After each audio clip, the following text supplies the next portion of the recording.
Hello everyone, I'm excited you're here because today we're diving into a topic that's changing the way we think about cars and transportation. Let's talk about electric vehicles, or EVs, those sleek modern cars you're seeing more and more on the road, in parking lots, and even in your neighbor's driveways. They're not just a trend, they're a sign of a big shift in how we get around. But what exactly makes a car electric? What sets it apart from the gasoline-powered vehicles we've known for over a century? Instead of a gasoline engine, an EV uses an electric motor powered by a large, rechargeable battery pack. This battery stores energy, much like the one in your phone or laptop, but on a much bigger scale. You fuel up an EV by plugging it into the electrical grid, at home, at work, or at public charging stations, rather than filling up at a gas station. Charging can take anywhere from minutes to several hours, depending on the charger and the car. Unlike traditional cars, EVs have no tailpipe and release zero emissions as they drive. That means no exhaust fumes, no smog, and a cleaner ride for everyone on the road. But are they perfect for the environment? The answer isn't as simple as it might seem. There's more to the story than just what comes out of the tailpipe. To really know if EVs are better for the planet, we need to look at their entire life cycle. From the moment the first part is made, through years of driving, all the way to when the car is finally recycled or scrapped. This is called a life cycle assessment. It means considering where the materials come from, like lithium, cobalt, and nickel for batteries, and how they're mined and processed. We also have to think about how the car is built, what kind of energy is used to power it, whether it's clean, renewable electricity or fossil fuels, and how much energy is needed to keep it running. And finally, what happens at the end of the car's life? Can its parts be recycled, or do they end up as waste? Every stage matters. The big question isn't just about tailpipe emissions, but the total environmental impact. How much pollution is created from start to finish, and how much energy is used along the way. We have to compare everything, making the car, fueling it, maintaining it, and even how it's disposed of at the end of its life. And don't forget, we need to look at what happens over thousands, even hundreds of thousands, of miles on the road. That's where the real differences start to show. Only by looking at all the pieces, production, use, and end of life, can we truly understand what the future of driving means for our world and our environment. So, let's dive in and explore the science behind electric vehicles, and find out what they really mean for our planet. Every car starts its life in a factory where the journey from raw materials to a finished vehicle is a complex and resource-intensive process. These massive facilities are filled with advanced machinery, skilled workers, and intricate assembly lines, all working together to bring new cars to life. Building a car takes a tremendous amount of energy and materials. From the steel in the frame to the plastics in the dashboard, every component has its own environmental cost. The process involves mining, refining, transporting, and shaping raw materials, all of which require significant energy input, often from fossil fuels. Gasoline cars, in particular, are made up of thousands of individual parts. Their engines, transmissions, and exhaust systems are complex and require energy-intensive manufacturing steps. This results in the release of greenhouse gases like CO2, contributing to climate change even before the car ever hits the road. Electric vehicles, or EVs, have simpler drivetrains with fewer moving parts, but they require a massive battery to store energy. Producing these batteries is a highly energy-intensive process, involving advanced technology and specialized facilities. Mining and refining materials like lithium, cobalt, and nickel for EV batteries is a global operation. These minerals are often extracted from remote locations, transported long distances, and processed in energy-hungry refineries. Much of this energy still comes from fossil fuels, adding to the environmental impact. Because of these factors, an electric vehicle actually starts its life with a bigger carbon footprint than a gasoline car.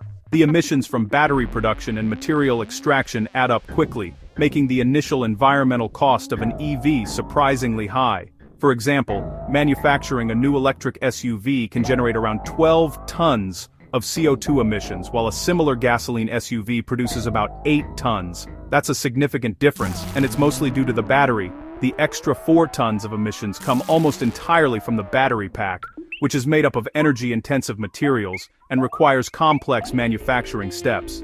So right out of the factory doors, gasoline cars are technically greener in terms of their initial carbon footprint.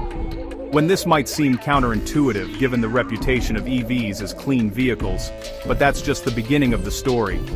The environmental impact of a car doesn't end when it leaves the factory. It's only the first chapter. The real question is what happens over the tens of thousands of miles the car will be driven. How much pollution will it create as it travels from city to city or on daily commutes? Does the EV make up for its slow start by being cleaner on the road, or does the gasoline car stay ahead in the long run?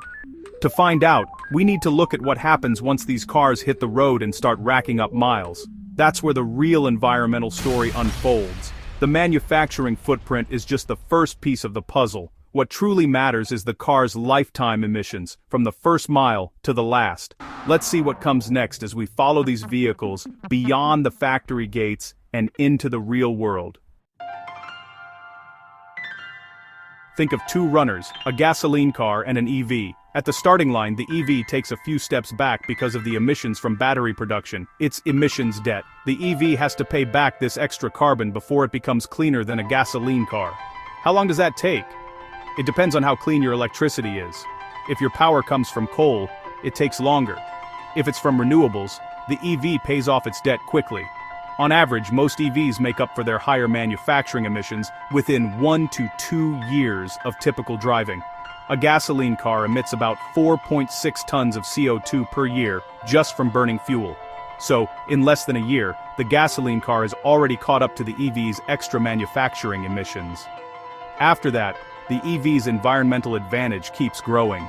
The operational phase, driving the car, is where the EV pulls ahead. For most drivers, the emissions debt is paid off quickly, and the long-term benefits take over. Once on the road, the difference between an EV and a gasoline car is dramatic. The way these vehicles impact the environment, mile after mile, couldn't be more different. Let's break down exactly what happens every time you drive each type of car. Gasoline cars burn fuel and release CO2, nitrogen oxides, and particulate matter with every mile. These pollutants don't just contribute to global warming, they also harm air quality, leading to smog and respiratory problems in cities around the world. A 2024 gasoline SUV emits over 450 grams of CO2 per mile, more than a pound. That's just from the tailpipe, and it happens every single time the car is driven, whether it's a short trip to the store or a long highway journey. Over 150,000 miles, that's more than 68 tons of CO2 from the tailpipe alone. Imagine the cumulative effect when millions of cars are on the road, day after day, year after year. This is a major driver of climate change and urban air pollution. And that doesn't even count emissions from drilling, refining, and transporting gasoline.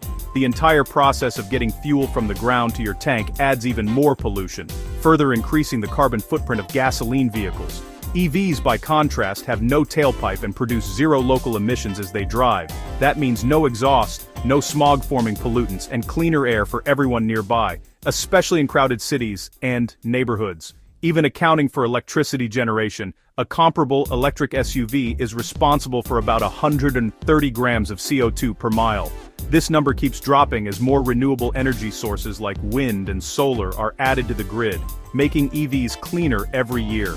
That's less than a third of the gasoline car's emissions. The gap is even wider in regions with cleaner electricity, where EVs can be nearly emissions-free in daily use. Over its lifetime, the EV is responsible for about 20 tons of CO2 from electricity use, compared to 68 tons from the gasoline car. That's a savings of nearly 50 tons of carbon dioxide, enough to make a real difference for the planet. The EV quickly overcomes its manufacturing debt and pulls far ahead in total emissions. Within just a few years of driving, the environmental benefits of an EV become clear and undeniable. The operational advantage is the EV's superpower. Every mile driven in an EV means less pollution, quieter streets, and a step toward a healthier future. After just a few years, the EV is overwhelmingly the cleaner choice. As the grid gets greener, this advantage will only grow, making electric vehicles an even smarter option for drivers and the environment alike. The numbers speak for themselves. When it comes to pollution from driving, EVs are the clear winner, today and for the future. Let's zoom in on our cities, where tailpipe emissions are a major source of air pollution. Gasoline and diesel vehicles release nitrogen oxides and tiny particles that cause smog and serious health problems. These pollutants hit hardest in communities near busy roads, often low-income neighborhoods. EVs have no tailpipes, so every gasoline car replaced with an EV means less pollution on our streets. Cities that adopt EVs see real improvements in air quality and public health. Cleaner air means fewer asthma attacks, fewer hospital visits, and a better quality of life. The benefits are immediate and local.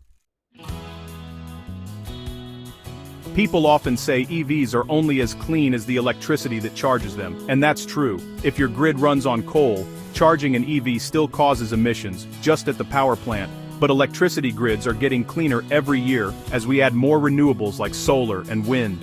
This means EVs get cleaner over time, without you doing anything. Gasoline cars, on the other hand, are stuck with their emissions for life. Even today, EVs are cleaner than gasoline cars in almost every region.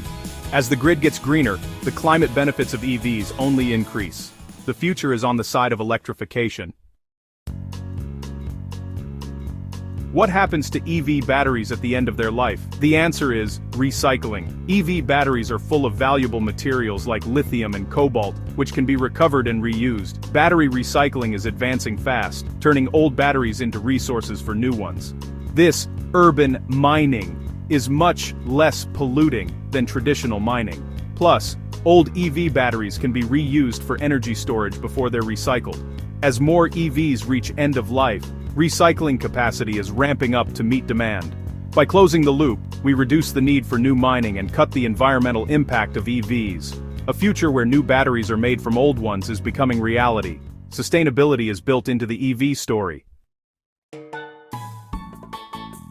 The shift to EVs is a huge change, and it's sparked plenty of debate. Supporters see EVs as essential for fighting climate change and cleaning up our air. They push for strong policies and mandates to speed up the transition. Critics worry about cost, grid readiness, and charging infrastructure, especially in rural areas.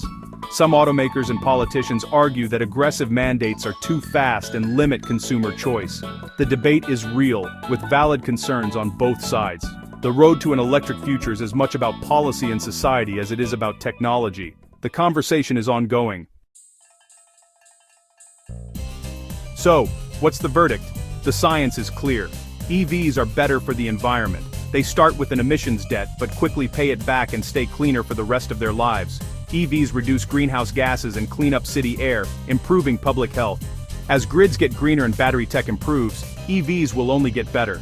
Battery recycling will make EVs even more sustainable. Imagine a world where your new car's battery is made from an old one. The transition won't happen overnight, but the direction is set. By replacing polluting engines with efficient electric motors, we're moving toward a sustainable future. The case for EVs will keep getting stronger. The road ahead is electric. Thanks for exploring with me.